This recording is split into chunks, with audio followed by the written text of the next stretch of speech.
Hello, good morning. तर आमच्याकडे आज दारावर कपडे विकायला आले होते. तर मी 3 घेतले टियासाठी आणि 3 वंशसाठी घेतले. बघा किती क्यूट आहे ना, छोटे छोटे. हे कॉटनचे कपडे आहे, फक्त 110ला 3. कसं आहे ना, आपण दुकानातून तर कपडे घेतच असतो, एखादी वेळेस दारावरून सुद्धा घ्यायला. आणि आमचे जेवण वगैरे, अंघोळ वगैरे सर्व कामं आटोपली आणि बघा वंश कसा डान्स करतोय.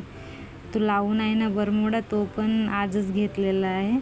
इतका झोल झालेला त्याला. आणि दुपारच्या टायमाला दोघंही बहीण भाऊ एवढे मस्त्या करत होते ना की खूपच. आणि ही टिया त्याच्या हातचं ते शेवचा पुडा सुद्धा हिसकत होती. पण कामं करून थकून जातो ना, तर आपल्याला लवकर झोप येते. पण यांनी तर थकतच नाही ना, यांना झोपच येत नाही. दिवसभर अशा मस्त्या करत राहते आणि मग 4 वाजता झोपते आणि खूपच उशिरा उठते. मग बरोबर 2:30 वाजता झोपले दोघे पण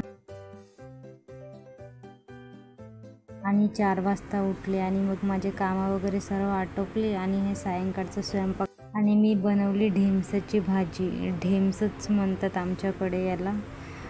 आणि मी टमाटर, कांदा वगैरे सर्व टाकून दिलं आणि मग डाळ टाकली. डाळ पण मी काही वेळ शिजू देते आणि त्यानंतर मग ढेमसं टाकते.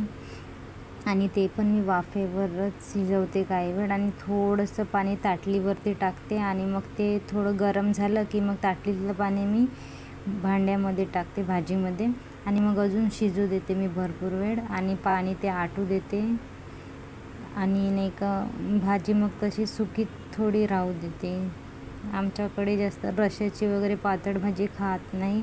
आणि माझी मम्मी आलेली होती, मग खूप उशिरा आली होती. आता वाजले आहे 10. वंशची झोपायची वेळ झाली आहे. आणि बघा मी त्याला काजू आणि दूध वगैरे देते आणि मग तो